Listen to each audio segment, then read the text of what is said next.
we're all here because we want to be competitive and we want our program to be good. And as long as everybody keeps that big picture in mind, I think we can have success. So what I'm looking at is an opportunity to hopefully make our program successful. Discipline, doing the right thing all the time.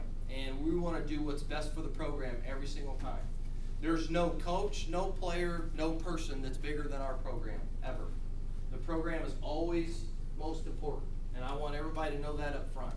And it takes everyone to make the program good, but there's not one single individual, including myself, that's bigger than the program. So I want everybody to understand that from the very beginning. Hard work. In order to get where we want to go as a program, it's going to take hard work. There's no way around. Success doesn't come just by, hoping that it's going to be good. Success comes from hard work. I've never been around a group of individuals that's been successful that hadn't worked hard. And, what I mean by hard work is we've got to hold each other accountable. Coaches holding players accountable, the players holding each other accountable, building, physical and mental toughness is going to be very important. Basketball is a game of skill and athleticism. And, there's just no way around that. And the best teams are skilled, and the best teams are athletic too. But if we don't have the greatest athletes, the best that we can do is we can work to become the best athlete we can and become as skilled as we possibly can. If we do that, we're going to have a chance to be in every game. Okay? So that's going to kind of prevail with great physical conditioning and great mental conditioning. So, ladies, be prepared to work when you come. When you come and show up, be prepared to work. That's the bottom line. We want to work, and I think you'll enjoy it. I really do. I think you'll enjoy that fact that, hey, I'm doing everything I can to get really good. Commitment. Be committed to each other. I want you to have accountability for one another. Have pride in your school and in your program. Be proud to wear a Bluffton basketball jersey, t-shirt, sweatshirt, whatever it is. Okay? Be proud about that. And I think that's very important. And that commitment is going to carry through our entire program. I say this a lot, but it's not what we do as a program, but it's how we do it. Are we running from drill to drill?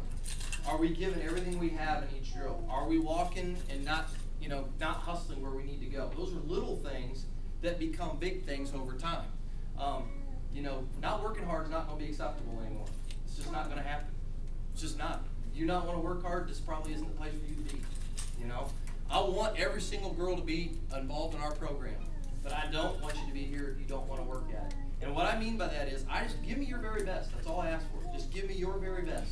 And some days I may push you, and coaches may push you to the point where you think, boy, I'm giving my best, but we might think you have a little more you can get, but we're going to try to get it out of you. Okay? So give us everything you got.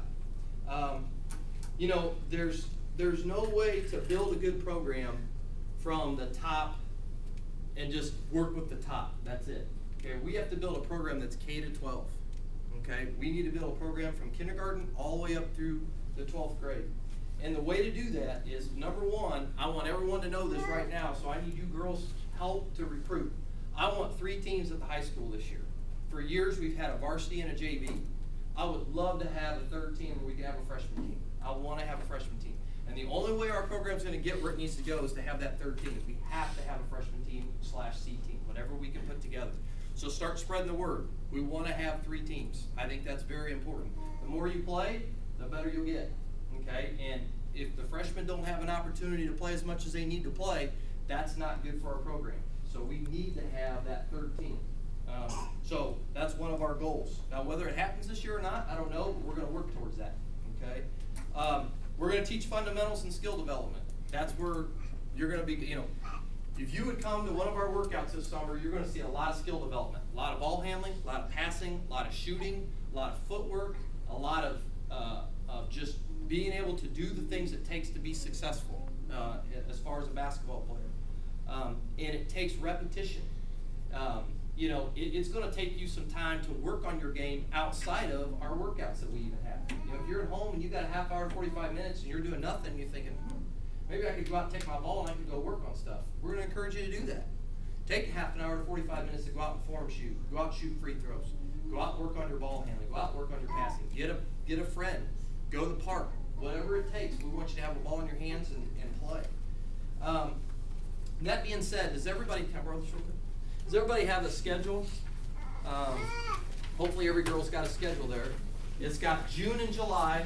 I printed them off, and after I printed them off, they're upside down. It kind of drove me crazy, but I figured, okay, Mrs. Brenneman told me that if you take it and you flip it upright on your refrigerator, it'll be okay.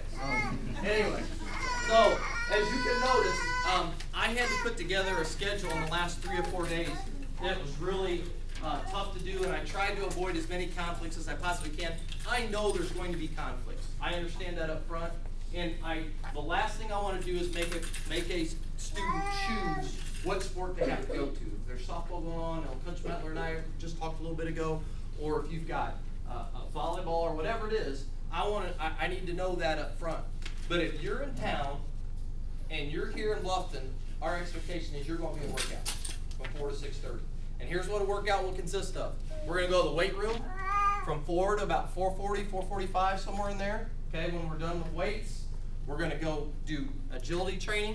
Okay, with plyometrics, footwork drills, speed work, all the kind of things that will help you become a better athlete. And then the last hour is all skill work. Okay, and it's going to. And everybody's asking, where's all the games? Where's all of our shootouts? It's not happening this summer. I'm just telling you right now. We are not going to go play in any shootouts. We're not going to any team camps because that's not what we need. I can put in any offense you want to put in, but unless we have the skill to be able to do it, doesn't make any difference. We're going to work on making our girls better basketball players this summer. It's going to be let's hunker down and let's get better so that when the season comes, we have some skill that we can build on and be able to do the team stuff. Now, team stuff may come a little bit in July, but I need to see our progress through June to see whether or not we can get to that point. Okay. So understand that I'm going to, and the other coaches are going to keep attendance. I want to know who's showing up because when they come, that tells me that it's important to you, and we want to know who it's important to. And I want 7th and 8th grade, incoming 7th and incoming 8th graders. You are more than welcome to come to our workouts. I want you to come to our workouts. So it's grades, incoming grade 7 all the way up through 12. Okay. Now, 7th and 8th graders might not be able to do some of the things in the weight room that maybe some of our older girls can do. That's okay. We'll find alternative exercises for them. That's not a problem. Okay, we'll make that fit, make that work. Okay, but we'll adjust with you. If you're not going to be there, I will need you to communicate with me. Tell me you're not going to be there. I want to know that. Okay, that's important. Not communicating with me sends me a message that it's not important enough to you to let me know that you're not going to be there, and it's not important enough to your teammates and to let your teammates know that you're not going to be there. Don't send a message through Susie saying, hey, Susie, tell Coach Grau that I'm not going to be there. I really want you to talk to me or text me or whatever it is, communicate with me so I know.